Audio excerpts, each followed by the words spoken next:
ਜਿਹੜੇ ਸਿੰਘਾਂ ਨੇ 18ਵੀਂ ਸਦੀ ਦਾ ਇਤਿਹਾਸ ਸਿਰਜਿਆ, ਉਹਨਾਂ ਦੇ ਹੀ ਪਦ ਚਿੰਨ੍ਹਾਂ ਉੱਤੇ ਚੱਲ ਰਹੇ ਗੁਰਸਿੱਖ ਪਿਆਰਿਆਂ ਨੂੰ 1982-83 ਦੇ ਵਿੱਚ ਟੈਰਰਿਸਟ, ਰੈਡੀਕਲ, ਐਕਸਟ੍ਰੀਮਿਸਟ, ਅੱਤਵਾਦੀ, ਵੱਖਵਾਦੀ, ਪਾਕਿਸਤਾਨ ਦੇ ਏਜੰਟ, ਹਿੰਦੂ ਸਿੱਖ ਏਕਤਾ ਦੇ ਵੈਰੀ, ਦੇਸ਼ ਦੀ ਏਕਤਾ ਅਤੇ ਅਖੰਡਤਾ ਦੇ ਦੁਸ਼ਮਣ, ਇਦਾਂ ਦੇ ਸ਼ਬਦਾਂ ਦੇ ਨਾਲ ਬਿਆਨ ਕੀਤਾ ਗਿਆ। ਜੂਨ 1984 ਦੀ ਪੱਤਰਕਾਰੀ ਕਿਤਾਬ ਨੇ ਕੋਈ ਕਸਰ ਨਹੀਂ ਛੱਡੀ ਕਿ ਕਿਵੇਂ ਮੀਡੀਆ ਦੇ ਰਾਹੀਂ ਜਿਹੜੇ ਲੋਕ ਪੰਥ ਨੂੰ ਸਮਰਪਿਤ ਸੀ, ਉਹਨਾਂ ਨੂੰ ਨਾਇਕ ਬਣਾਉਣ ਦੀ ਥਾਂ ਖਲਨਾਇਕ ਬਣਾ ਕੇ ਲੋਕਾਂ ਦੇ ਦਿਲ ਦਿਮਾਗ ਵਿੱਚ ਉਹਨਾਂ ਦੇ ਉਲਟ ਵਿਚਾਰ ਭਰ ਦਿੱਤੇ ਗਏ, ਜਿਹਦਾ ਨਤੀਜਾ ਇਹ ਨਿਕਲਿਆ ਕਿ ਬਹੁਤੇ ਜਿਹੜੇ ਪੜ੍ਹੇ ਲਿਖੇ ਜਾਂ ਸਿਆਣੇ ਜੇ ਇੰਗਲਿਸ਼ ਅਖਬਾਰਾਂ ਪੜ੍ਹਦੇ ਸੀ, ਉਹਨਾਂ ਨੂੰ ਇਉਂ ਲੱਗਣ ਲਾ ਦਿੱਤਾ ਸਹਿਜੇ ਸਹਿਜੇ ਹੌਲੀ ਹੌਲੀ ਕਿ ਆਹ ਜਿਹੜੇ ਕੌਮ ਨੂੰ ਸਮਰਪਿਤ ਹੋ ਕੇ ਲੜਦੇ ਫਿਰਦੇ ਆ, ਅਸਲ ਵਿੱਚ ਇਹ ਸਿਰ ਫਿਰੇ ਨੇ, ਐਡੀ ਕੋਈ ਗੱਲ ਨਹੀਂ, ਐਵੇਂ ਹੀ ਹਥਿਆਰਬੰਦ ਹੋ ਕੇ ਖੂਨ ਖਰਾਬਾ ਕਰਦੇ ਫਿਰਦੇ। ਹਿੰਦੂ ਤਵੀ ਤਾਕਤਾਂ ਨੇ ਰਾਮ ਚੰਦਰ ਅਤੇ ਕ੍ਰਿਸ਼ਨ ਦੇ ਸਾਰੇ ਔਗਣ, ਘਾਟਾਂ, ਕਮਜ਼ੋਰੀਆਂ ਨੂੰ ਗੌਣ ਬਣਾ ਕੇ ਦਿਖਾਉਣਾ ਸ਼ੁਰੂ ਕੀਤਾ ਹੋਇਆ ਤੇ ਉਹਦੇ ਖਿਲਾਫ ਖੜੇ ਹਰ ਵਿਅਕਤੀ ਨੂੰ ਬਾਉਣਾ, ਘਟੀਆ, ਨਿਕੰਮਾ ਤੇ ਮਾੜਾ। 1995 ਤੋਂ ਪਹਿਲਾਂ ਪੰਜਾਬ ਦੇ ਪਿੰਡਾਂ ਦੇ ਵਿੱਚ ਜਦੋਂ ਚੈਨਲਾਂ ਦਾ ਰਿਵਾਜ ਅਜੇ ਨਹੀਂ ਸੀ, ਉਦੋਂ ਕਰਵਾ ਚੌਥ ਕੋਈ ਵਿਰਲਾ ਹੀ ਪਿੰਡ ਸੀ ਜਿੱਥੇ ਬਾਈਆਂ ਕੁਝ ਮਨਾਉਂਦੀਆਂ ਹੋਣਗੀਆਂ। ਇਹ ਨਹੀਂ ਕਿ ਉਹ ਬਿਲਕੁਲ ਨਹੀਂ ਸੀ ਹੁੰਦਾ, ਪੰਜਾਬ 'ਚ ਹਿੰਦੂ ਭਾਈਚਾਰੇ ਦੇ ਲੋਕ ਮਨਾਉਂਦੇ ਹੋਣ। ਪਰ ਜਦੋਂ ਚੈਨਲਾਂ ਦਾ ਯੁੱਗ ਆਇਆ ਤਾਂ ਜਤਿੰਦਰ ਦੀ ਕੁੜੀ ਏਕਤਾ ਕਪੂਰ ਨੇ ਇਹੋ ਜਿਹੇ ਸੀਰੀਅਲ ਬਣਾਏ, ਘਰ ਘਰ ਕੀ ਕਹਾਣੀ, ਸਾਸ ਵੀ ਕਭੀ ਬਹੂ ਥੀ, ਇਹੋ ਜਿਹੇ ਲਗਾਤਾਰ ਸੀਰੀਅਲ ਆਏ, ਗਾਣਿਆਂ ਦੇ ਵਿੱਚ ਇਹੋ ਜਿਹਾ ਕੁਝ ਦਿਖਾਇਆ। ਉਹਨਾਂ ਚੈਨਲਾਂ ਤੋਂ ਬਾਅਦ ਸਾਡੇ ਵਿਆਹ ਸ਼ਾਦੀਆਂ ਦਾ, ਸਾਡੇ ਸਾਰੇ ਕਾਸੇ ਦਾ ਇਹੋ ਜਿਹਾ ਤੋਰਾ ਬਦਲਿਆ ਵੀ ਸਾਡੇ ਕਰਵੇ ਚੌਥ ਦਾ ਵਰਤ ਵਾਲੇ ਦਿਨ ਹੁਣ ਅੱਧਾ ਪੰਜਾਬ ਲਾਲ ਗਲਾਲ ਹੋਇਆ ਫਿਰ। ਕੈਟ ਸਾਹਿਬ, ਉਹ ਸਾਹਿਤ ਜਿਹੜਾ ਪੰਜਾਬ ਅਤੇ ਪੰਥ ਦੇ ਖਿਲਾਫ ਭੁਗਤੀ, ਉਹ ਕਲਮਾਂ ਜਿਹੜੀਆਂ ਦਿੱਲੀ ਅਤੇ ਨਾਗਪੁਰ ਦੀ ਬੋਲੀ ਬੋਲਣ, ਇਹੋ ਜਿਹੇ ਲੋਕ ਇਸ ਮੌਕੇ ਵੀ ਸਿੱਖੀ ਅਤੇ ਸਿੱਖ ਸੱਭਿਆਚਾਰ ਦੇ ਉਲਟ ਵਰਤਾਂਤ ਸਿਰਜਣ ਲਈ ਆਪਦੀ ਕੀਮਤ ਪਵਾ ਕੇ ਮੈਦਾਨ ਵਿੱਚ ਡਟੇ ਹੋਏ ਨੇ। TV 84 ਉੱਤੇ ਪ੍ਰੋਗਰਾਮ ਖਬਰ ਦੀ ਖਬਰ ਦੇਖ ਰਹੇ ਸਾਰੇ ਦਰਸ਼ਕਾਂ ਨੂੰ ਮੈਂ ਸਰਬਜੀਤ ਸਿੰਘ ਘੁਮਾਣ ਫਤਿਹ ਅਰਜ਼ ਕਰਦਾ ਜੀ। ਵਾਹਿਗੁਰੂ ਜੀ ਕਾ ਖਾਲਸਾ, ਵਾਹਿਗੁਰੂ ਜੀ ਕੀ ਫਤਿਹ। ਆਪਾਂ ਪਿਛਲੇ ਪ੍ਰੋਗਰਾਮਾਂ ਦੇ ਵਿੱਚ ਨੈਰੇਟਿਵ ਦੀ ਗੱਲ ਕਰਦੇ ਆ ਰਹੇ ਹਾਂ, ਵਰਤਾਂਤ ਦੀ ਗੱਲ ਕਰਦੇ ਆ ਰਹੇ ਹਾਂ। ਅੱਜ ਵੀ ਆਪਾਂ ਇਸ ਬਾਰੇ ਚਰਚਾ ਕਰਾਂਗੇ। ਅੱਜ ਇਸ ਗੱਲ ਦਾ ਸਬੱਬ ਇਸ ਕਰਕੇ ਵੀ ਬਣਿਆ ਕਿ ਖਾਲਸਾ ਕਾਲਜ ਅੰਮ੍ਰਿਤਸਰ ਦੇ ਵੱਲੋਂ ਸੰਵਾਦ ਨਾਂ ਦਾ ਇੱਕ ਪਰਚਾ ਕੱਢਿਆ ਜਾਂਦਾ, ਜਿਹਦਾ ਇਸ ਵਾਰ ਦਾ ਵਿਸ਼ੇਸ਼ ਅੰਕ ਵਾ ਜਿਹੜਾ ਉਹ ਬਿਰਤਾਂਤ ਦੀ ਜੰਗ, ਵਾਰ ਆਫ ਨੈਰੇਟਿਵ, ਬਿਰਤਾਂਤ ਦੀ ਜੰਗ ਨੂੰ ਮੁੱਖ ਰੱਖ ਕੇ ਇਸ ਵਾਰ ਦਾ ਵਿਸ਼ੇਸ਼ ਅੰਕ ਕੱਢਿਆ ਗਿਆ। ਔਰ ਇਹ ਜਿਹੜਾ ਮੈਗਜ਼ੀਨ ਆ, ਇਹਦੇ ਸਾਰੇ ਹੀ ਜਿਹੜੇ ਆਰਟੀਕਲ ਨੇ ਉਹ ਸਾਡੇ ਲਈ ਬਹੁਤ ਜ਼ਿਆਦਾ ਗੰਭੀਰ ਨੇ, ਸੰਵੇਦਨਸ਼ੀਲ ਨੇ, ਅਹਿਮ ਨੇ। ਸਾਡੀ ਕੌਮ ਨੂੰ ਬਹੁਤ ਭਾਰੀ ਲੋੜ ਆ ਕਿ ਉਹ ਇਸ ਮੌਕੇ ਬਿਰਤਾਂਤ ਦੀ ਜੰਗ ਦਾ ਸਾਰੇ ਪੱਖਾਂ ਦਾ ਅਧਿਐਨ ਕਰੇ, ਵਿਸ਼ਲੇਸ਼ਣ ਕਰੇ, ਇਹਨੂੰ ਸਮਝੇ। ਇਹ ਅੱਜ ਦੇ ਸਮੇਂ ਦੀ ਇੱਕ ਇਹੋ ਜਿਹੀ ਲੋੜ ਆ, ਜਿਵੇਂ 1984 ਤੋਂ ਬਾਅਦ ਸਾਡੀ ਕੌਮ ਨੂੰ ਉਸ ਮੌਕੇ ਉਹਨਾਂ ਜੁਝਾਰੂ ਸੂਰਮਿਆਂ ਦੀ, ਜਿਹੜੇ ਹਥਿਆਰਬੰਦ ਹੋ ਕੇ ਕੌਮ ਦੇ ਹੱਕਾਂ ਲਈ ਸਿਰਾਂ ਤੇ ਖੱਫਣ ਬੰਨ੍ਹ ਕੇ ਧਰਮ ਹੇਤ ਸੀਸ ਵਾਰਨ ਲਈ ਮੈਦਾਨ ਵਿੱਚ ਆਉਣ, ਜਿਵੇਂ ਉਹਨਾਂ ਦੀ ਲੋੜ ਸੀ ਉਸ ਵੇਲੇ, ਉਵੇਂ ਅੱਜ ਸਾਨੂੰ ਇਹੋ ਜਿਹੇ ਗੁਰਸਿੱਖਾਂ ਦੀ ਲੋੜ ਆ, ਜਿਹੜੇ ਪੰਥ ਨੂੰ ਸਮਰਪਿਤ ਹੋਣ, ਕੌਮ ਦੀ ਆਜ਼ਾਦੀ ਦੀ ਜਿਹੜੀ ਜੰਗ ਵਾ ਉਹਦੇ ਵਿੱਚ ਹਿੱਸਾ ਪਾਉਣ ਲਈ, ਖਾਲਿਸਤਾਨ ਦੇ ਸੰਕਲਪ ਨੂੰ ਲੋਕਾਂ ਦੇ ਵਿੱਚ ਲੈ ਕੇ ਜਾਣ ਲਈ ਅੱਗੇ ਸਾਰੀ ਗੱਲ ਲੈ ਕੇ ਜਾਣ। ਸੋ ਅੱਜ ਦੇ ਇਸ ਦੌਰ ਦੇ ਵਿੱਚ ਇਹ ਹਥਿਆਰਬੰਦ ਸੰਘਰਸ਼ ਦਾ ਇੱਕ ਬਹੁਤ ਵੱਡਾ ਮੋੜ ਆ, ਜਿੱਥੇ ਆ ਕੇ ਬਰਤਾਂਤ ਦੀ ਜੰਗ ਇੱਕ ਹਥਿਆਰ ਜਿਹੜਾ ਹੈਗਾ ਉਹ ਬਣ ਕੇ ਸਾਡੇ ਸਾਹਮਣੇ ਆ ਖੜੀ ਹੋਈ। ਅੱਜ ਸਾਡੇ ਭਾਈਚਾਰੇ ਨੂੰ ਇਹ ਗੱਲ ਸਮਝ ਆ ਜਾਣੀ ਚਾਹੀਦੀ ਆ ਕਿ ਜਿਹੜੇ ਹਿੰਦੂ ਭਾਈਚਾਰੇ ਦੇ ਗ੍ਰੰਥ ਨੇ, ਜਿਹੜਾ ਭਾਰਤ ਦੇ ਵਿੱਚ ਮਨੋਰੰਜਨ ਦਾ ਟੀਵੀ, ਫਿਲਮਾਂ, ਗਾਣੇ ਜਾਂ ਹੋਰ ਜਿੰਨੇ ਵੀ ਸਾਧਨ ਨੇ ਮਨੋਰੰਜਨ ਦੇ, ਜਾਂ ਇਸ ਤੋਂ ਇਲਾਵਾ ਹੋਰ ਹਰ ਉਹ ਚੀਜ਼ ਜਿਹੜੀ ਸਾਡੀ ਚੇਤਨਾ ਨੂੰ ਕਿਸੇ ਰੂਪ ਵਿੱਚ ਪ੍ਰਭਾਵਿਤ ਕਰਦੀ ਹੈ, ਇਹ ਸਾਰਾ ਕੁਝ ਸਾਡੇ ਉੱਤੇ ਇੱਕ ਜਿਹੜੀ ਜੰਗ ਆ ਹਿੰਦੂ ਇੰਡੀਆ ਦੀ, ਸਿੱਖ ਸਿਵਲਾਈਜੇਸ਼ਨ ਦੇ ਖਿਲਾਫ ਜਿਹੜੀ ਜੰਗ ਵਾ, ਇਹ ਉਹਦਾ ਹਿੱਸਾ ਆ। ਜਦੋਂ ਅਸੀਂ ਕੋਈ ਇਹੋ ਜਿਹਾ ਗਾਣਾ, ਇਹੋ ਜਿਹੀ ਕੋਈ ਫਿਲਮ, ਇਹੋ ਜਿਹਾ ਕੋਈ ਨਾਟਕ, ਇਹੋ ਜਿਹਾ ਕੁਝ ਘਟਨਾਕ੍ਰਮ ਦੇਖ ਰਹੇ ਹੁੰਦੇ ਆ ਜਿਹੜਾ ਸਾਡੇ ਧਰਮ, ਸਾਡੇ ਫਲਸਫੇ, ਸਾਡੇ ਇਤਿਹਾਸ ਦੇ ਬਿਲਕੁਲ ਉਲਟ ਹੋ, ਜਦੋਂ ਅਸੀਂ ਉਹਨੂੰ ਦੇਖ ਰਹੇ ਹੁੰਦੇ ਆ ਤਾਂ ਅਸੀਂ ਸੋਚ ਸਕਦੇ ਆ ਕਿ ਅਸੀਂ ਤਾਂ ਸਿਰਫ ਇਹਨੂੰ ਦੇਖ ਹੀ ਰਹੇ ਆ ਜਾਂ ਸੁਣ ਹੀ ਰਹੇ ਆ, ਇਹਦਾ ਸਾਡੇ ਤੇ ਕੀ ਅਸਰ ਹੋ ਜੂ। ਪਰ ਸਾਨੂੰ ਨਹੀਂ ਪਤਾ ਹੁੰਦਾ ਕਿ ਕਿਵੇਂ ਚੀਜ਼ਾਂ ਕੰਮ ਕਰਦੀਆਂ ਨੇ। ਇੱਥੇ ਤਾਂ ਇੱਕ ਸ਼ਬਦ ਦਾ, ਇੱਕ ਅੱਖਰ ਦਾ ਇੰਨਾ ਜ਼ਿਆਦਾ ਫਰਕ ਪੈਂਦਾ। ਜਿਹੜੀ ਕਿਤਾਬ ਸਰਦਾਰ ਜਸਪਾਲ ਸਿੰਘ ਸਿੱਧੂ ਦੀ ਆ, ਜੂਨ 84 ਦੀ ਪੱਤਰਕਾਰੀ, ਉਹਨੂੰ ਪੜ੍ਹੀਏ ਤਾਂ ਸਪਸ਼ਟ ਤੌਰ ਤੇ ਸਾਹਮਣੇ ਆਉਂਦੀ ਆ ਗੱਲ ਕਿ ਉਹਦੇ ਵਿੱਚ ਇਹ ਦੱਸਿਆ ਗਿਆ ਕਿ ਕਿਵੇਂ 1982-83 ਦੇ ਦੌਰ ਵਿੱਚ ਇੰਡੀਅਨ ਸਟੇਟ ਸਿਸਟਮ ਨੇ ਸਿੱਖਾਂ ਦੇ ਵਿੱਚ ਅੱਖਰ, ਸਿੱਖਾਂ ਨੂੰ ਡਿਫਾਈਨ ਕਰਦੇ ਕੁਝ ਅੱਖਰ ਜਿਹੜੇ ਸੀ, ਇਹਨਾਂ ਨੂੰ ਰੈਡੀਕਲ ਕਹੋ, ਐਕਸਟ੍ਰੀਮਿਸਟ ਕਹੋ, ਟੈਰਰਿਸਟ ਕਹੋ, ਪੰਥ ਨੂੰ, ਕੌਮ ਨੂੰ ਸਮਰਪਿਤ ਸਿੱਖ ਦੀ ਇੱਕ ਨਵੀਂ ਡੈਫੀਨੇਸ਼ਨ ਜਿਹੜੀ ਆ ਉਹ ਲਿਆਂਦੀ ਗਈ ਤੇ ਆਪਣੇ ਪੰਜਾਬ ਦੇ ਪੇਂਡੂ ਆਮ ਲੋਕਾਂ ਦੇ ਦਿਲ ਦਿਮਾਗ ਵਿੱਚ ਇਸ ਚੀਜ਼ ਦਾ ਅਸਰ ਵੀ ਹੋਇਆ।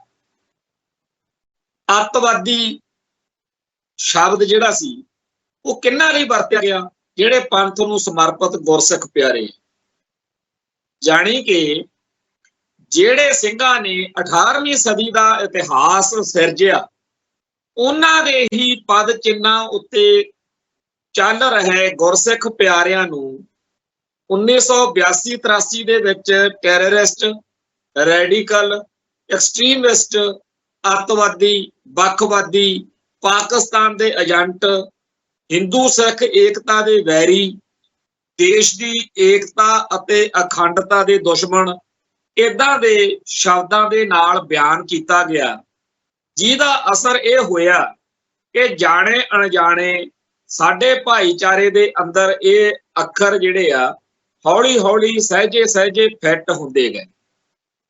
ਮੈਂ ਆਪ ਇਸ ਗੱਲ ਦਾ ਗਵਾਹ ਹਾਂ ਕਿ ਕਿਸੇ ਮਾਂ ਦਾ ਸੂਰਮਾ ਇਸ ਸੰਘਰਸ਼ ਦੇ ਲੇਖੇ ਲੱਗਿਆ ਹੋਇਆ ਤੇ ਜਦੋਂ ਸਾਡੇ ਨਾਲ ਚਰਚਾ ਕਰ ਰਹੀ ਹੁੰਦੀ ਆ ਤਾਂ ਉਹ ਕਹਿੰਦੀ ਆ ਕਿ ਜਦੋਂ ਸਾਡਾ ਭਾਲਾ, ਜਦੋਂ ਸਾਡਾ ਸ਼ਿੰਦਾ, ਜਦੋਂ ਆਪਣਾ ਮੋਹਣਾ ਨਾਂ ਲੈ ਕੇ ਆਪਦੇ ਪੁੱਤ ਦਾ ਕਹੂ ਅੱਤਵਾਦੀਆਂ ਨਾਲ ਰਲ ਗਿਆ ਨਾ, ਫੇਰ ਨਹੀਂ ਉਹਨੇ ਪਿੱਛੇ ਮੁੜ ਕੇ ਦੇਖਿਆ, ਫੇਰ ਗੁਰੂ ਨੇ ਉੱਤੇ ਕਿਰਪਾ ਕੀਤੀ। ਬਾਕੀ ਉਹਦੀ ਸਾਰੀ ਗੱਲਬਾਤ ਆਪਦੇ ਪੁੱਤ ਦੇ ਲਈ ਬੜੀ ਸਾਰਥਕ ਹੁੰਦੀ ਆ।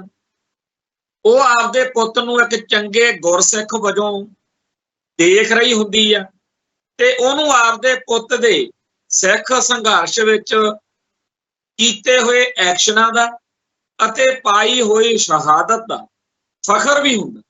ਪਰ ਉਹ ਸਾਰੀ ਗੱਲਬਾਤ ਦੇ ਵਿੱਚ ਸ਼ਬਦ ਅੱਤਵਾਦੀ ਵਰਤ ਰਹੀ ਹੁੰਦੀ ਆ, ਜਿਹੜਾ ਕਿ ਸਟੇਟ ਦਾ ਦਿੱਤਾ ਹੋਇਆ ਸ਼ਬਦ।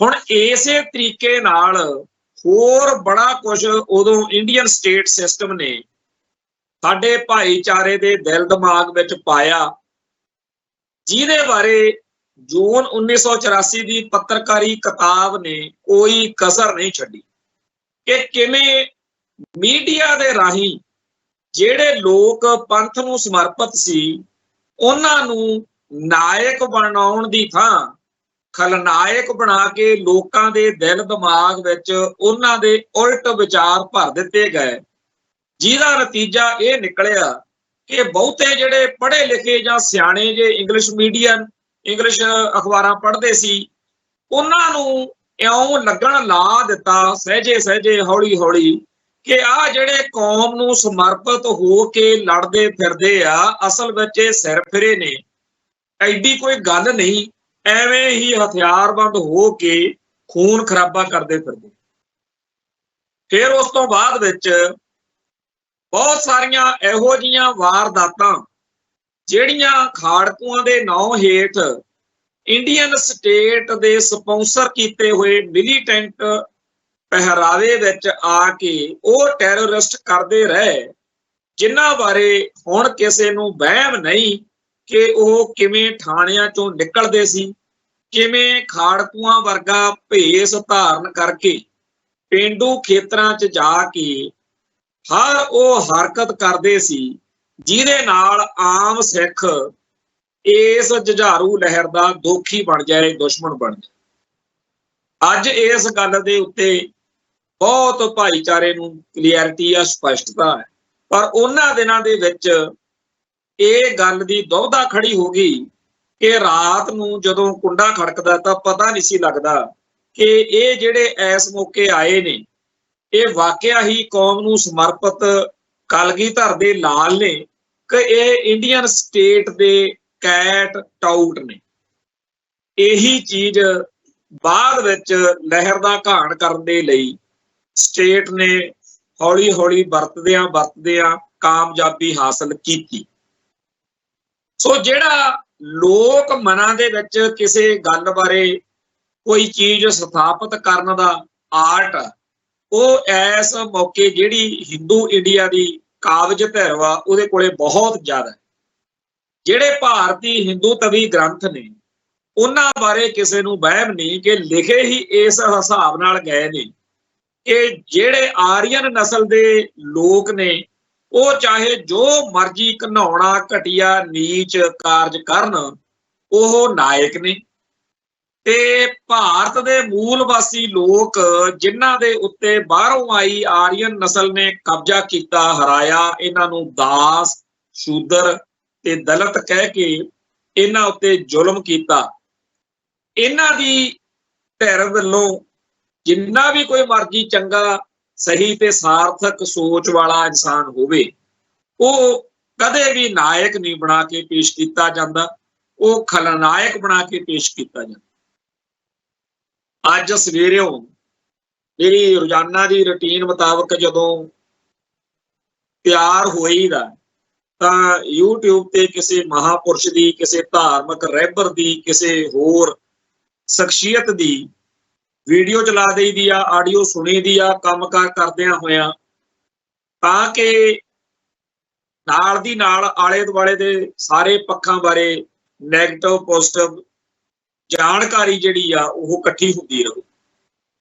ਮੈਂ ਸੁਣ ਰਿਹਾ ਸੀ ਇੱਕ ਪ੍ਰਚਾਰਕ ਬੋਲ ਰਿਹਾ ਸੀਗਾ ਕਿ ਜੀ ਜਦੋਂ ਰਾਵਣ ਨੂੰ ਪਤਾ ਲੱਗਿਆ ਕਿ ਰਾਮਚੰਦਰ ਦੀ ਜਿਹੜੀ ਸੈਨਾ ਉਹ ਇੱਕ ਪੁਲ ਬਣਾ ਰਹੀ ਆ, ਜਿਹੜਾ ਪੁਲ ਸਮੁੰਦਰ ਦੇ ਵਿੱਚ ਦੀ ਸਾਡੇ ਰਾਜ ਤੱਕ ਆ ਜਾਏਗਾ, ਤੇ ਉਸ ਪੁਲ ਨੂੰ ਬਣਾਉਣ ਮੌਕੇ ਜਿਹੜੇ ਪੱਥਰ ਵਰਤੇ ਜਾਂਦੇ ਆ ਉਹਨਾਂ ਦੇ ਉੱਤੇ ਰਾਮ ਸ਼ਬਦ ਲਿਖ ਦਿੱਤਾ ਜਾਂਦਾ, ਤੇ ਫਿਰ ਉਸ ਪੱਥਰ ਨੂੰ ਜਦੋਂ ਸਮੁੰਦਰ ਦੇ ਵਿੱਚ ਛੱਡਿਆ ਜਾਂਦਾ ਉਹ ਡੁੱਬਦਾ ਨਹੀਂ।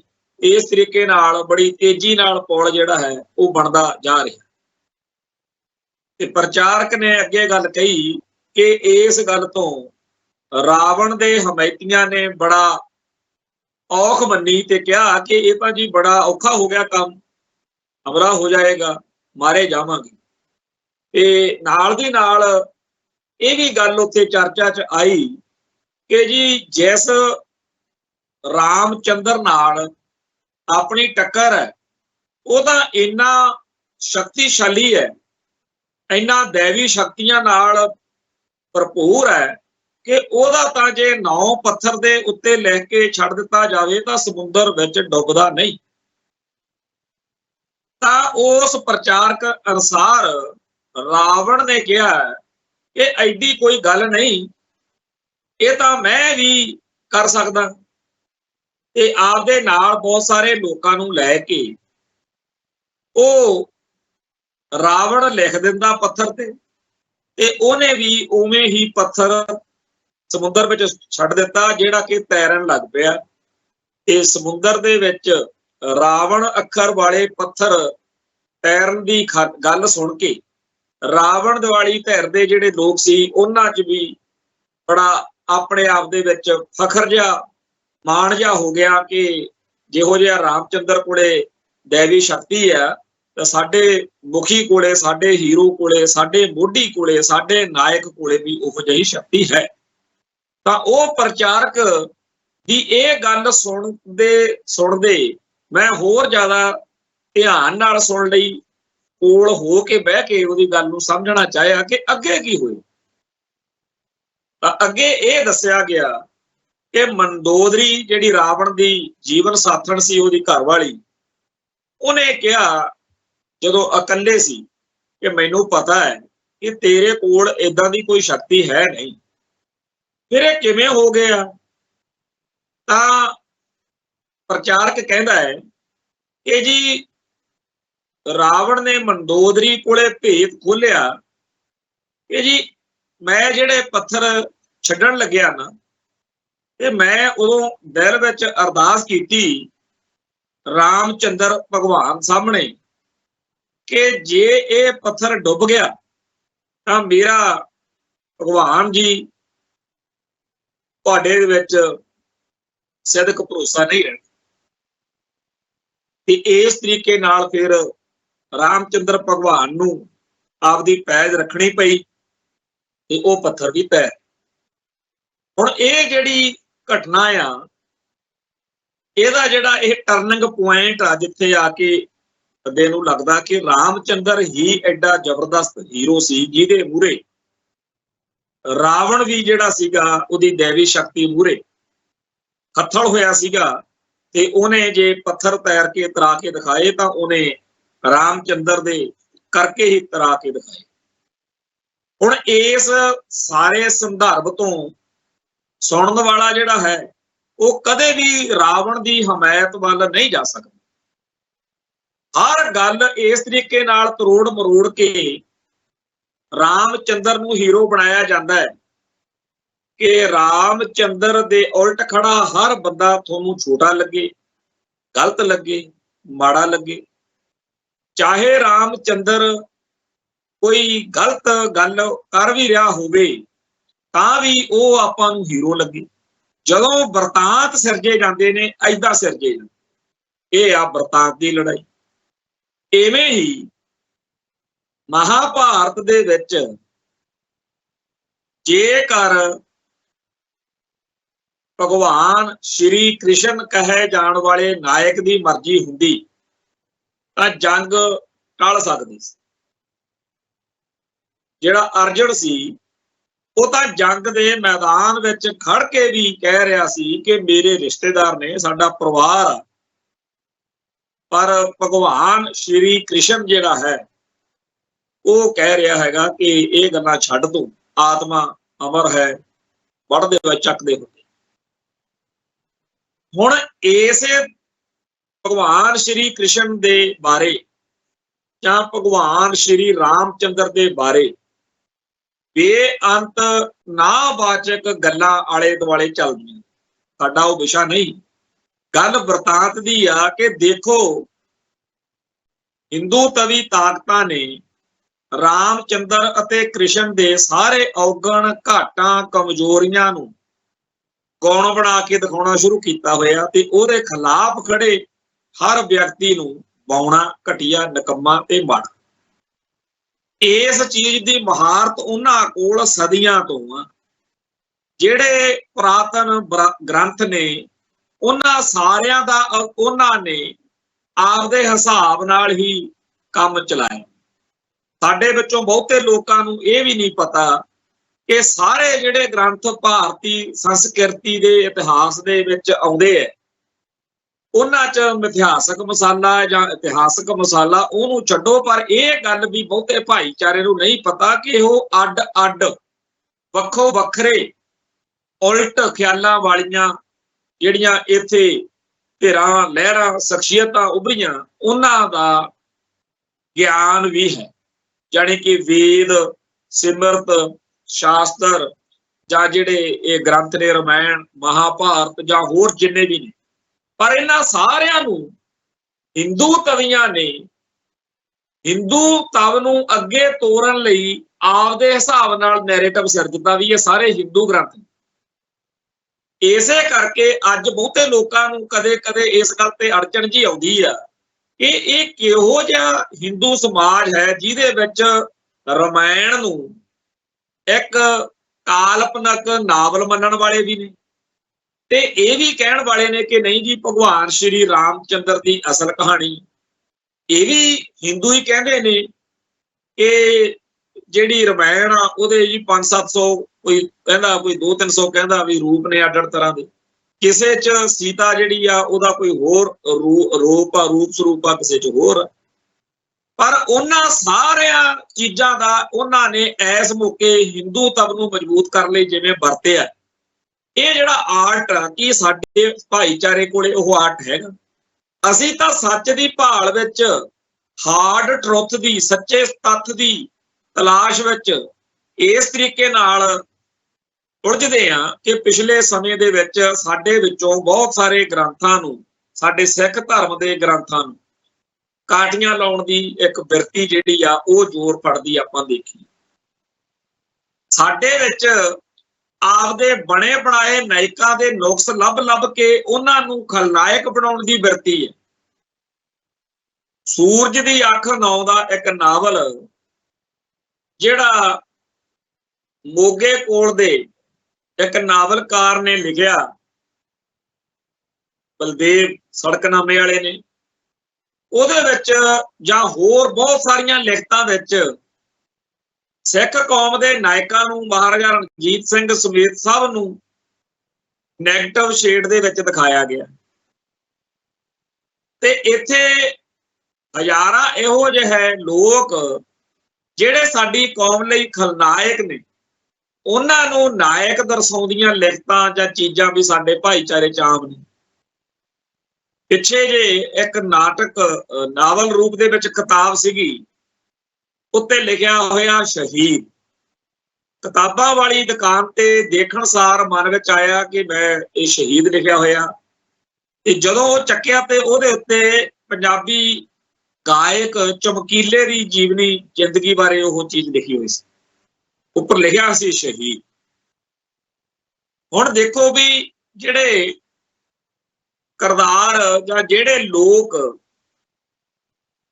ਸਾਡੇ ਸਿੱਖ ਵਰਤਾਂਤ ਤੋਂ, ਸਿੱਖ ਨਜ਼ਰੀਏ ਤੋਂ ਨਾਵਾਚਕ ਨੇ, ਉਹਨਾਂ ਨੂੰ ਇੱਥੇ ਹੀਰੋ ਬਣਾ ਕੇ ਤੇ ਸਾਡੀ ਕੌਮ ਦੇ ਜਿਹੜੇ ਨਾਇਕ ਨੇ ਉਹਨਾਂ ਨੂੰ ਖਲਨਾਇਕ ਬਣਾ ਕੇ ਕੌਣ ਪੇਸ਼ ਕਰਦਾ? ਸਾਡੇ ਵਿੱਚੋਂ ਹੀ ਨੇ ਬੰਦੇ, ਸਾਡੇ ਭਾਈਚਾਰੇ ਦੇ।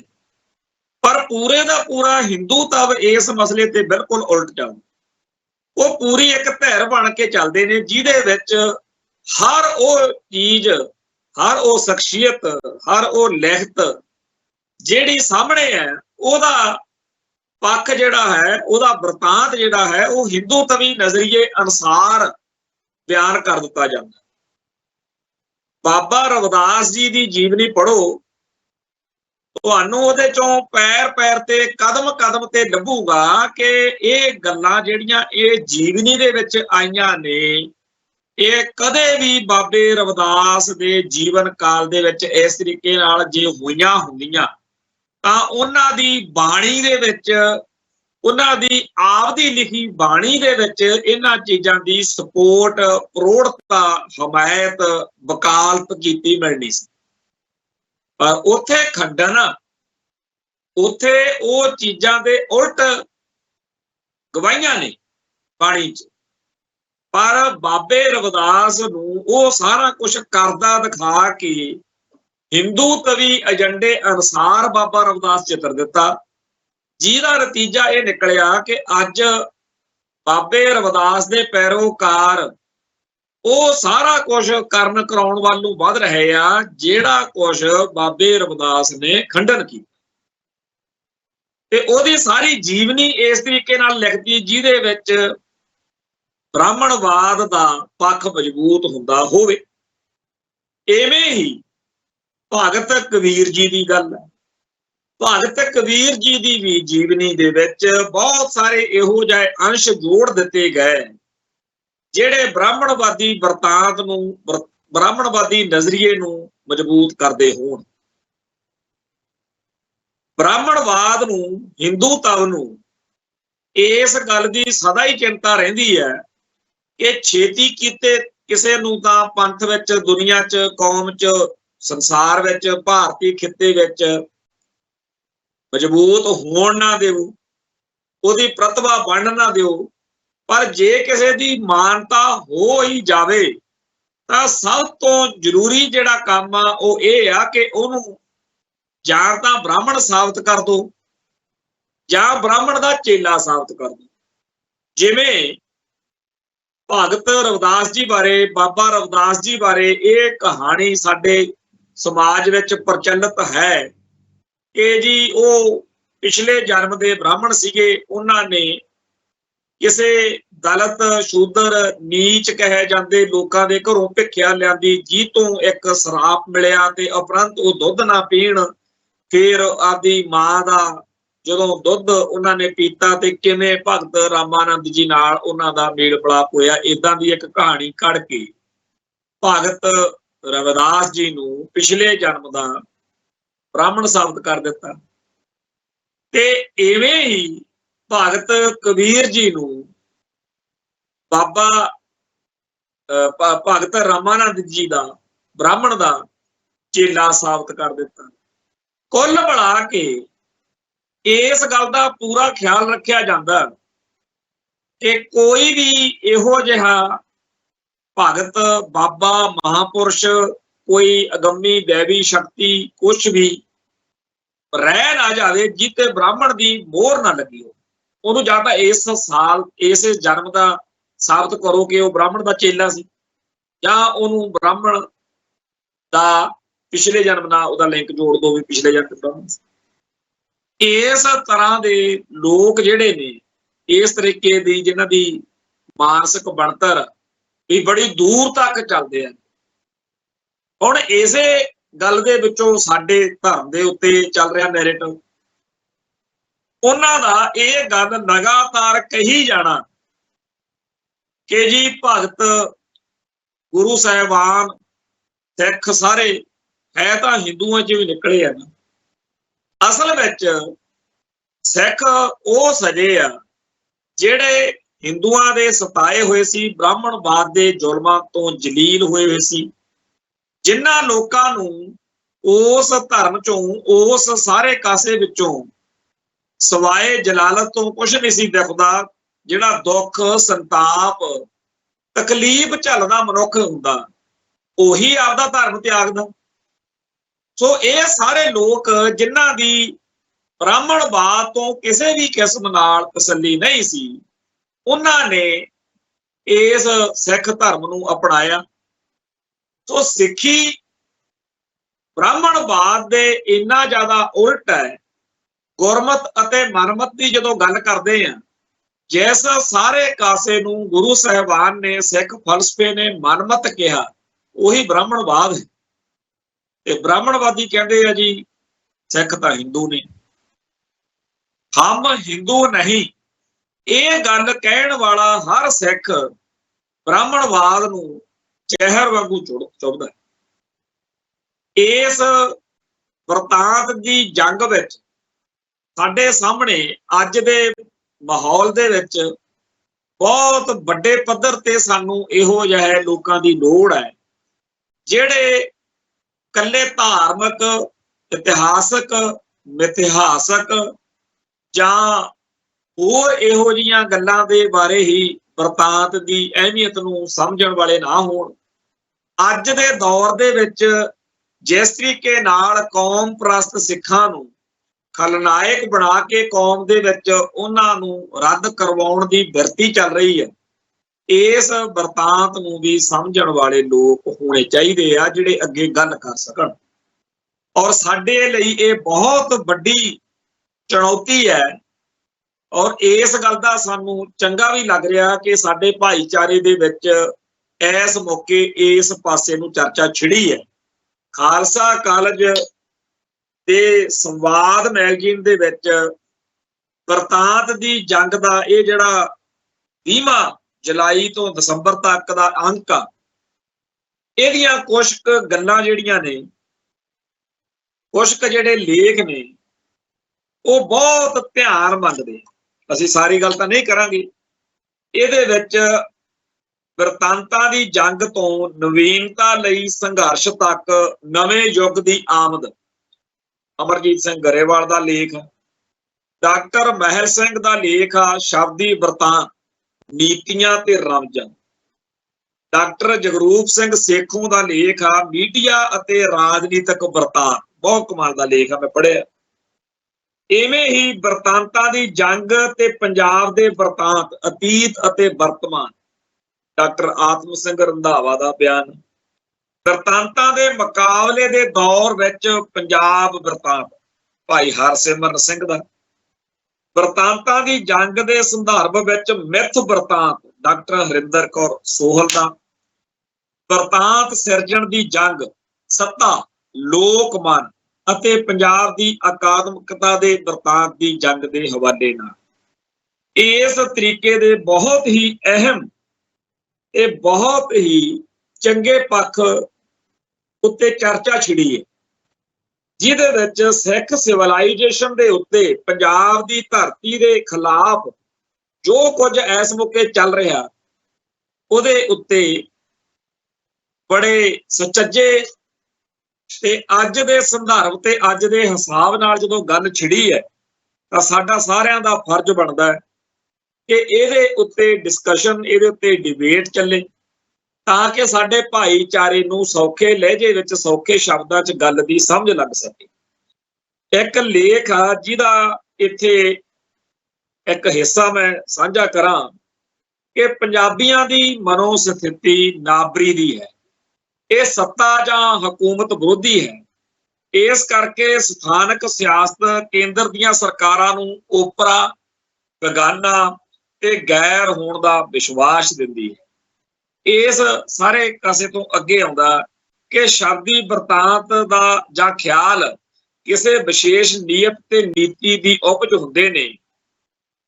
ਜਿਵੇਂ ਹੁਣ ਇੱਥੋਂ ਸਾਡੇ ਕੰਮ ਦੀ ਗੱਲ ਸ਼ੁਰੂ, ਆਮ ਹੀ ਸਾਡੇ ਸਾਰਿਆਂ ਦੇ ਦਿਲ ਦਿਮਾਗ ਵਿੱਚ ਇਹ ਗੱਲ ਪਾਈ ਜਾ ਰਹੀ ਆ ਔਰ ਸਾਡੇ ਭਾਈਚਾਰੇ ਦੇ ਉੱਤੇ ਇਹ ਅਟੈਕ ਆ, ਇਹਦੀ ਸਮਝ ਸਾਡੇ ਬੰਦਿਆਂ ਨੂੰ ਨਹੀਂ। ਆਮ ਗੱਲ ਚੱਲਦੀ ਆ ਵੀ ਪੰਜਾਬ ਵਿੱਚ ਕੁਝ ਨਹੀਂ ਰਿਹਾ ਹੈ, ਪੰਜਾਬ ਮਰ ਰਿਹਾ ਹੈ, ਇਥੋਂ ਦੌੜ ਜਾਣਾ ਹੀ ਠੀਕ ਹੈ। ਇਹ ਗੱਲ ਜਿਹੜੀ ਆ ਲਗਾਤਾਰ ਪਿਛਲੇ 25-30 ਸਾਲ ਤੋਂ ਇਸ ਤਰੀਕੇ ਨਾਲ ਚੱਲੀ ਕਿ ਸਾਨੂੰ ਸਾਰਿਆਂ ਨੂੰ ਇਹ ਲੱਗਦਾ ਕਿ ਪੰਜਾਬ ਛੱਡ ਕੇ ਭੱਜ ਜਾਣ 'ਚ ਭਲਾਈ। ਪੰਜਾਬ ਜਿੱਥੇ ਪਿਛਲੀਆਂ ਸਦੀਆਂ 'ਚ ਸਾਡੇ ਪੁਰਖੇ ਬਹੁਤ ਭਿਆਨਕ ਤੇ ਬਹੁਤ ਹੀ ਜ਼ਿਆਦਾ ਔਖ ਭਰੇ ਹਾਲਾਤਾਂ ਵਿੱਚ ਲੜਦੇ ਰਹੇ, ਡਟੇ ਰਹੇ, ਛੱਡ ਕੇ ਨਹੀਂ ਭੱਜੇ, ਅੱਜ ਸਾਡੇ ਸਾਰਿਆਂ ਤੋਂ ਇਹ ਅਖਵਾਇਆ ਜਾ ਰਿਹਾ, ਸਾਤੋਂ ਮਨਵਾਇਆ ਜਾ ਰਿਹਾ ਕਿ ਤੁਸੀਂ ਕਿਹੜੇ ਚੱਕਰਾਂ 'ਚ ਪੈ ਗਏ, ਛੱਡੋ ਤੇ ਜਾਓ। ਫਿਰ ਅਗਲੀ ਗੱਲ, ਬਾਹਰ ਚਲੇ ਜਾਓ, ਡਾਲਰ ਤੇ ਪਾਉਂਡ ਕਮਾਓ, ਉੱਥੇ ਹੀ ਰਹੋ, ਵਾਪਸ ਨਾ ਆਇਓ। ਇੱਥੇ ਕੀ ਹੋਊਗਾ? ਇੱਥੇ ਯੂਪੀ ਬਿਹਾਰ ਦੇ ਜਿਨ੍ਹਾਂ ਦਾ ਸੱਭਿਆਚਾਰ, ਬੋਲੀ, ਧਰਮ ਸਭ ਕੁਝ ਹੋਰ ਆ, ਉਹ ਲੋਕ ਲਿਆ ਕੇ ਵਸਾ ਦਿੱਤੇ ਜਾਣਗੇ, ਕਿਉਂਕਿ ਪੰਜਾਬ ਜਿਉਂਦਾ ਗੁਰਾਂ ਦੇ ਨਾਂ ਤੇ, ਜਿਹੜਾ ਤੁਸੀਂ ਕਹਿੰਦੇ ਹੋ ਨਾ ਕਿ शाह मुहम्मदा गल तां सोई होनी जिहड़ी करेगा खालसा पंथ मੀਆਂ। ਅਸੀਂ इथों पंथ ਅਸੀਂ पंजाब दा पंथक जिहड़ा चेहरा मोहरा ਸਰੂਪ आ ਉਹ ਅਸੀਂ खत्म करना दुश्मन दी ਇਹ चाल। ते साडे मैनूं चेते आ जिद्दण सिद्धू मूसेवाले दा गोली कांड एकदम अचनचेत, क्योंकि दीप सिद्धू ते सिद्धू मूसेवाला ये दो कतल इस तरीके दे सी कि एकदम लोग डर गए, हिल गए। जदों कोई बहुत वड्डी इस तरीके दी पापूलर चर्चित लोकां दे विच शख्सियत दी गल होवे तां उहदा फर्क पैंदा। मनुखी मन दे उत्ते एक बहुत वड्डा सदमा जिहड़ा हैगा ओह इत्थे की होया भी जदों ये गल सुनी तां आले दुआले दे विच सोशल मीडिया दे उत्ते ये गल आम चल पई कि कुछ नहीं रखिया जी, बचो आपदी जान बचाओ। हैरानी दी गल ये आ कि जदों 1984 तो बाद सिखां दे सिरां दे मुੱਢ रखे होए सी, हर रोज पंजाब दे पिंडां नूं घेरे पा के 15 साल तो उपर दे नौजवानां नूं फड़ के पिंड च आए रिश्तेदार जां होर अनोपड़ बंदियां नूं जलील कीता जांदा सी। ते आम गल सी कि फलाना जिहड़ा हैगा ਉਹਨੂੰ ਲੈ ਗਏ आ ते हुण शायद ही वापस आवे। उन्हां समयां दे विच भी ਇਹ ਗੱਲ ਤਾਂ ਵਾਪਰੀ ਕਿ ਪੰਜਾਬ ਦੇ ਪਿੰਡਾਂ ਵਿੱਚੋਂ ਜਲੀਲ ਹੋਣ ਤੋਂ ਬਾਅਦ ਕੋਈ ਸੂਰਮਾ ਬਣ ਕੇ AK-47 ਲੈ ਕੇ ਮੈਦਾਨ ਵਿੱਚ ਅਣਖ ਤੇ ਗੈਰਤ ਦੀ ਲੜਾਈ ਲੜਨ ਤੁਰ ਪਿਆ ਹੋ, ਪਰ ਭੱਜ ਜਾਵੇ ਪੰਜਾਬ ਚੋਂ, ਇਹ ਗੱਲ ਨਹੀਂ ਸੀ ਵਾਪਰ। ਤੇ ਅੱਜ ਕਹਿਰ, ਡਰ, ਦਹਿਸ਼ਤ ਫੈਲਾ ਕੇ ਇੰਡੀਅਨ ਸਟੇਟ ਜਿਹੜੀ ਆ ਉਹ ਸਿੱਖਾਂ ਦੇ ਦਿਲਾਂ 'ਚ ਦਹਿਸ਼ਤ ਪਾ ਕੇ ਚਾਹੁੰਦੀ ਆ ਕਿ ਸਿੱਖ ਪੰਜਾਬ ਨੂੰ ਛੱਡ ਜਾਣ, ਪੰਜਾਬ ਤੋਂ ਭੱਜ ਜਾਣ। ਇਸ ਮੌਕੇ ਉਹ ਪੰਜਾਬ ਦੇ ਪੁੱਤ ਜਿਨ੍ਹਾਂ ਨੇ ਇਸ ਧਰਤੀ ਲਈ ਸਦੀਆਂ ਤੋਂ ਜੰਗਾਂ ਲੜੀਆਂ, ਉਹਨਾਂ ਨੂੰ ਮਖੌਲਾਂ ਕੀਤੀਆਂ ਜਾ ਰਹੀਆਂ ਨੇ। ਵਿਨਾਇਕ ਦੱਤ ਨਾਂ ਦਾ ਕਰੈਕਟਰ, ਜਿਵੇਂ ਅਕਬਰ ਤੇ ਬੀਰਬਲ ਦੀਆਂ ਕਹਾਣੀਆਂ ਨੇ, ਉਵੇਂ ਇੱਕ ਕਰੈਕਟਰ ਉੱਭਰਿਆ ਵਿਨਾਇਕ ਦੱਤ।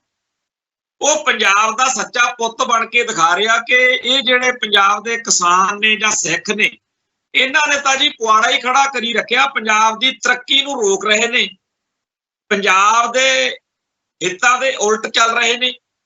ਇਹ ਤਾਂ ਜੀ ਅਸੀਂ ਆ ਹਿੰਦੂ ਭਾਈਚਾਰੇ ਦੇ ਬਾਹਮਣ ਬਾਣੀਆਂ ਜਿਨ੍ਹਾਂ ਨੇ ਪੰਜਾਬ ਦਾ ਕੁਝ ਭਲਾ ਸੋਚਣਾ, ਇਹ ਤਾਂ ਬਹੁਤ ਮਾੜੇ ਲੋਕ ਨੇ। ਦੇਖੋ ਨੈਰੇਟਿਵ ਦਾ ਕਮਾਲ। ਇਸ ਤਰੀਕੇ ਦੇ ਨਾਲ ਪੰਜਾਬ ਦੀ ਧਰਤੀ ਤੇ ਪੰਥ ਦਾ, ਸਿੱਖ ਫਲਸਫੇ ਦਾ, ਸਿੱਖ ਸੱਭਿਆਚਾਰ ਦਾ ਭੋਗ ਪਾਉਣ ਦੀਆਂ ਜਿਹੜੀਆਂ ਵਿਉਂਤਾਂ ਨੇ, ਇਹਨਾਂ ਉੱਤੇ ਸਾਨੂੰ ਚਰਚਾ ਕਰਨ ਦੀ ਲੋੜ ਆ, ਸਾਨੂੰ ਸਮਝਣ ਦੀ ਲੋੜ ਆ ਕਿ ਕਿਵੇਂ ਇਹਨਾਂ ਸਮੱਸਿਆਵਾਂ ਦੇ ਉੱਤੇ ਸਾਡਾ ਵਿਊ, ਸਾਡਾ ਨਜ਼ਰੀਆ ਹੋਣਾ ਚਾਹੀਦਾ।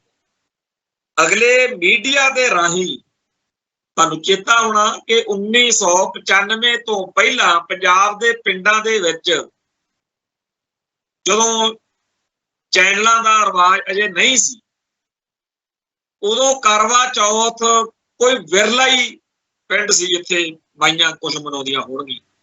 ਇਹ ਨਹੀਂ ਕਿ ਉਹ ਬਿਲਕੁਲ ਨਹੀਂ ਸੀ ਹੁੰਦਾ, ਪੰਜਾਬ 'ਚ ਹਿੰਦੂ ਭਾਈਚਾਰੇ ਦੇ ਲੋਕ ਮਨਾਉਂਦੇ ਹੋਣਗੇ।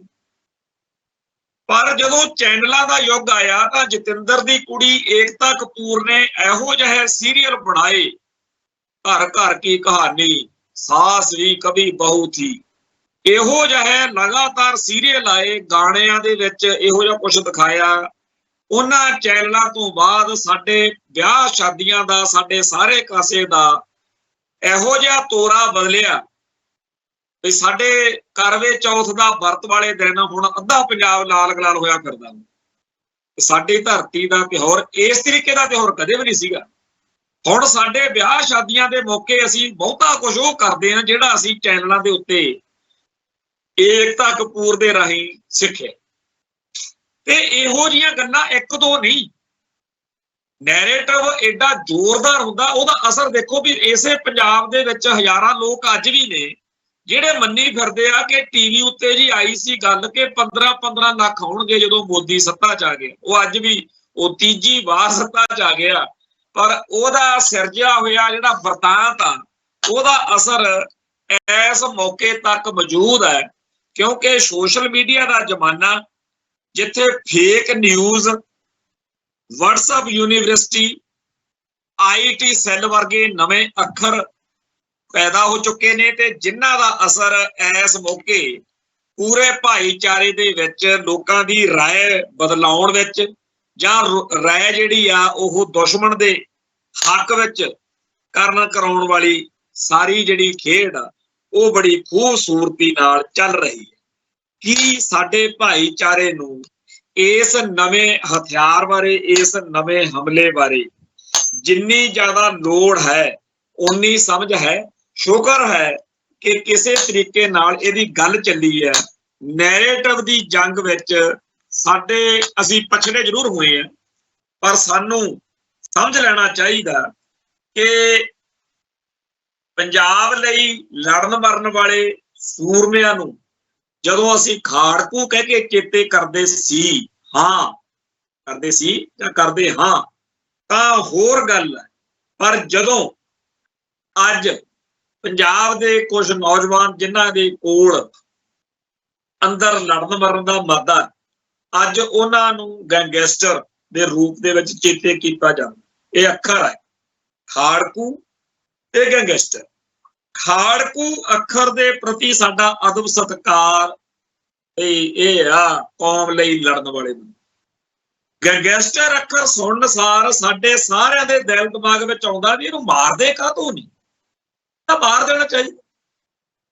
ਇਹ ਹੈ ਵਰਤਾਂਤ ਦੀ, ਨੈਰੇਟਿਵ ਦੀ ਸ਼ਕਤੀ ਕਿ ਜਿਸ ਬੰਦੇ ਦੇ ਬਾਰੇ ਸਾਨੂੰ ਪਤਾ ਹੀ ਨਹੀਂ ਵੀ ਉਹ ਗੈਂਗਸਟਰ ਹੈ ਜਾਂ ਨਹੀਂ, ਉਹਨੇ ਕੁਝ ਮਾੜਾ ਕੀਤਾ ਵੀ ਹੈ ਜਾਂ ਨਹੀਂ, ਕੀ ਵਾਕਿਆ ਹੀ ਪੁਲਿਸ ਦਾ ਦਾਅਵਾ ਸੱਚਾ ਹੈ ਜਾਂ ਨਹੀਂ, ਪਰ ਸਾਡੇ ਮਨ ਵਿੱਚ ਇਸ ਅੱਖਰ ਦੇ ਖਿਲਾਫ ਉਹ ਕੁਝ ਭਰ ਚੁੱਕਿਆ ਹੋਇਆ ਕਿ ਅਸੀਂ ਉਦੋਂ ਕਹਿੰਦੇ ਆ ਕਿ ਇਹ ਮਾਰਦੇ ਕਿਉਂ ਨਹੀਂ, ਇਹ ਜਿਉਂਦਾ ਕਿਵੇਂ ਫਿਰਦਾ ਹੈ। ਹੁਣ ਇਸ ਮਾਹੌਲ ਦੇ ਵਿੱਚ ਇੰਡੀਅਨ ਸਟੇਟ ਸਿਸਟਮ ਬੜੀ ਸਫਾਈ ਨਾਲ ਸਾਡੀ ਹੀ ਧਰਤੀ ਤੋਂ ਸਾਡੇ ਹੀ ਖਿਲਾਫ, ਕਿਉਂਕਿ ਜਿਹੜਾ ਕੈਟ ਜਾਂ ਟਾਊਟ ਵਰਗ ਹੁੰਦਾ ਉਹਦੀ ਬੜੀ ਲੋੜ ਹੁੰਦੀ ਹੈ। ਜਿੱਥੇ ਖਾੜਕੂ ਜੱਦੋ ਜਹਿਦ ਦੇ ਦਿਨਾਂ 'ਚ ਕੈਟਾਂ ਟਾਊਟਾਂ ਦੀ ਲੋੜ ਸੀ, ਉਵੇਂ ਕਲਮਾਂ ਦੇ ਦੌਰ ਵਿੱਚ ਵੀ ਲੋੜ ਹੁੰਦੀ। ਕੈਟ ਸਾਹਿਤ, ਉਹ ਸਾਹਿਤ ਜਿਹੜਾ ਪੰਜਾਬ ਅਤੇ ਪੰਥ ਦੇ ਖਿਲਾਫ ਭੁਗਤੇ, ਉਹ ਕਲਮਾਂ ਜਿਹੜੀਆਂ ਦਿੱਲੀ ਅਤੇ ਨਾਗਪੁਰ ਦੀ ਬੋਲੀ ਬੋਲਣ। ਇਹੋ ਜਿਹੇ ਲੋਕ ਇਸ ਮੌਕੇ ਵੀ ਸਿੱਖੀ ਅਤੇ ਸਿੱਖ ਸੱਭਿਆਚਾਰ ਦੇ ਉਲਟ ਵਰਤਾਂਤ ਸਿਰਜਣ ਲਈ ਆਪਦੀ ਕੀਮਤ ਪਵਾ ਕੇ ਮੈਦਾਨ ਵਿੱਚ ਡਟੇ ਹੋਏ ਨੇ। ਤੇ ਉਹਨਾਂ ਨੂੰ ਹਰ ਵੇਲੇ ਇਹ ਲੱਗਦਾ ਹੈ ਕਿ ਜੇਕਰ ਪੰਥ ਜਾਗ ਪਿਆ, ਜੇਕਰ ਕੌਮ ਦੇ ਵਿੱਚ ਕੋਈ ਇਹੋ ਜਿਹੀ ਸ਼ਖਸੀਅਤ ਸਾਹਮਣੇ ਆ ਗਈ ਜਿਹੜੀ ਲੋਕਾਂ ਨੂੰ ਸੱਚਾਈ ਦੱਸ ਸਕਦੀ ਹੈ, ਜਿਹੜੀ ਇਹ ਦੱਸ ਸਕਦੀ ਆ ਕਿ ਸਿੱਖ ਇੱਕ ਆਜ਼ਾਦ, ਵਿਲੱਖਣ ਤੇ ਇੱਕ ਆਪਣੇ ਆਪ ਦੇ ਵਿੱਚ ਪੂਰਨ ਪ੍ਰਭੂ ਸੱਤਾ ਸੰਪੰਨ ਮੁਲਕ ਦੀ ਦਾਅਵੇਦਾਰ ਧਿਰ ਵਾ, ਤੇ ਫਿਰ ਉਹ ਕਹਿੰਦੇ ਬੜਾ ਔਖਾ ਹੋਊ। ਸੋ ਖਾਲਸੇ ਨੂੰ, ਖਾਲਿਸਤਾਨ ਨੂੰ ਲੋਕਾਂ ਦੀ ਨਜ਼ਰ ਵਿੱਚ ਬਦਨਾਮ ਕਰਨ ਦੇ ਨਾਲ ਨਾਲ ਹਿੰਦੂਤਵ ਨੂੰ, ਹਿੰਦੂਆਂ ਨੂੰ ਵੈਰੀ ਗੁੱਡ ਮੈਨ ਦੀ ਲਾਲਟਨ ਲੋਕਾਂ ਦੇ ਦਿਲ ਦਿਮਾਗ ਵਿੱਚ ਵਸਾਉਣ ਦੀ ਜਿਹੜੀ ਕਵਾਇਦ ਚੱਲ ਰਹੀ ਹੈ, ਇਹਦੇ ਉੱਤੇ ਸਾਨੂੰ ਬਹੁਤ ਹੀ ਜ਼ਿਆਦਾ ਗੰਭੀਰ ਹੋ ਕੇ ਸੋਚਣ ਦੀ ਲੋੜ ਹੈ। ਖੈਰ, ਵਿਸ਼ਾ ਅੱਜ ਕਈ ਭਰਾਵਾਂ ਨੂੰ ਹੋ ਸਕਦਾ ਭਾਰਾ ਲੱਗੇ, ਪਰ ਮੈਂ ਆਪਦੇ ਵੱਲੋਂ ਸਹਿਜ ਤੇ ਹਲਕੇ ਸ਼ਬਦਾਂ ਦੇ ਵਿੱਚ ਗੱਲ ਕੀਤੀ ਆ। ਮੈਂ ਬੇਨਤੀ ਕਰਾਂਗਾ ਕਿ ਵਰਤਾਂਤ ਦੀ, ਨੈਰੇਟਿਵ ਦੀ ਸ਼ਕਤੀ ਨੂੰ ਸਮਝੋ। ਇਸ ਹਥਿਆਰ ਦੀ ਅੱਜ ਦੇ ਯੁੱਗ ਵਿੱਚ ਬਹੁਤ ਭਾਰੀ ਲੋੜ ਹੈ। ਬੀਤੀਆਂ ਸਦੀਆਂ ਦੇ ਵਿੱਚ ਸਾਡਾ ਦੁਸ਼ਮਣ ਵਰਤਾਂਤ ਦੇ ਸਹਾਰੇ ਦਿਨ ਨੂੰ ਰਾਤ ਬਣਾ ਕੇ ਤੇ ਰਾਤ ਨੂੰ ਦਿਨ ਬਣਾ ਕੇ ਕਾਮਯਾਬੀਆਂ ਹਾਸਲ ਕਰਦਾ ਰਿਹਾ। ਅੱਜ ਸਾਡੇ ਲਈ ਲੋੜ ਹੈ ਕਿ ਜਿੱਥੇ ਅਸੀਂ ਹੋਰ ਬਹੁਤ ਸਾਰੇ ਪੱਖਾਂ ਤੋਂ ਜੰਗ ਲੜਦੇ ਹਾਂ, ਉੱਥੇ ਇਸ ਪਾਸੇ ਵੀ ਆਈਏ ਕਿ ਕਿਹੜੀ ਗੱਲ ਕਿਵੇਂ ਕਰਨੀ ਆ, ਕਿਵੇਂ ਨਹੀਂ ਕਰਨੀ, ਕਦੋਂ ਬੋਲਣਾ ਤੇ ਕਦੋਂ ਨਹੀਂ ਬੋਲਣਾ, ਇਹ ਸਾਨੂੰ ਸਮਝ ਆਵੇ ਤਾਂ ਕਿ ਉਹ ਦਿਨ ਆਵੇ ਜਦੋਂ UNO ਦੇ ਵਿੱਚ ਹੋਰਨਾਂ ਮੁਲਕਾਂ ਦੇ ਝੰਡਿਆਂ ਵਿਚਾਲੇ ਖਾਲਿਸਤਾਨ ਦਾ ਝੰਡਾ ਵੀ ਝੂਲੇ। ਇੱਥੇ ਸਮਾਪਤੀ ਆ ਜੀ। ਨਾਨਕ ਨਾਮ ਚੜ੍ਹਦੀ ਕਲਾ, ਤੇਰੇ ਭਾਣੇ ਸਰਬੱਤ ਦਾ ਭਲਾ। ਵਾਹਿਗੁਰੂ ਜੀ ਕਾ ਖਾਲਸਾ, ਵਾਹਿਗੁਰੂ ਜੀ।